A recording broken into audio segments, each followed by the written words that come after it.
মাঠের বাইরেই যেন হয়ে গেল এবারের টি-20 বিশ্বকাপের সবচেয়ে বড় ম্যাচটা, যে ম্যাচে পুরোটা না হলেও কিছুটা জিতেছে বিসিবি আর নির্ঘাত পরাজয় কোনোভাবে এড়ালো আইসিসি। এক কথায় একে ম্যাচ টাই বলাই ভালো।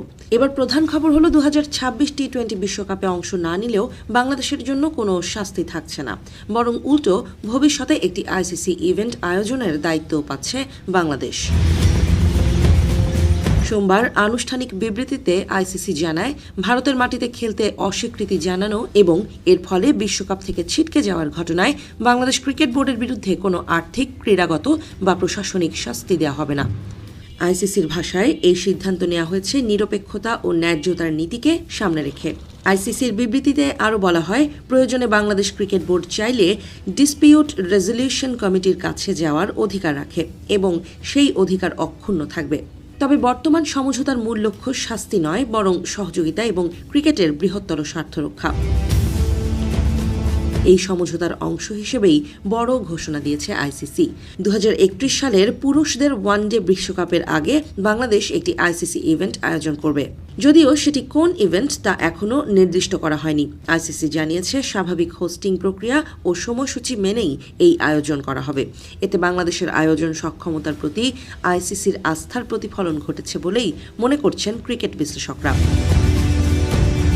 2026 টি-20 বিশ্বকাপ থেকে বাংলাদেশের বাদ পড়ার পেছনে মূল কারণ ছিল সরকারি অনুমতি না পাওয়া।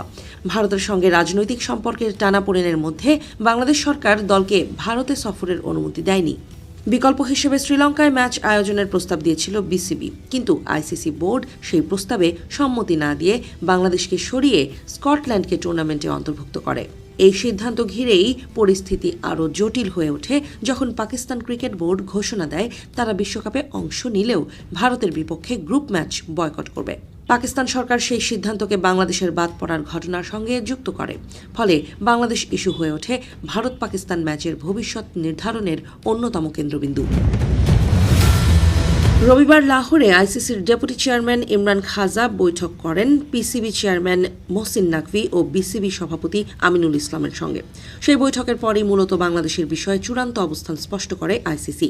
আইসিসির সিইও বলেছেন, বাংলাদেশের অনুপস্থিতি দুঃখজনক হলেও এতে বাংলাদেশের প্রতি আইসিসির দীর্ঘমেয়াদী প্রতিশ্রুতি কোনোভাবেই বদলায় না। তার ভাষায়, বাংলাদেশ একটি গুরুত্বপূর্ণ ক্রিকেটিং ইকোসিস্টেম এবং ভবিষ্যতেও খেলাটির উন্নয়ন, প্রতিযোগিতামূলক শক্তি ও বৈশ্বিক সংযোগে দেশটিকে অগ্রাধিকার দেওয়া হবে।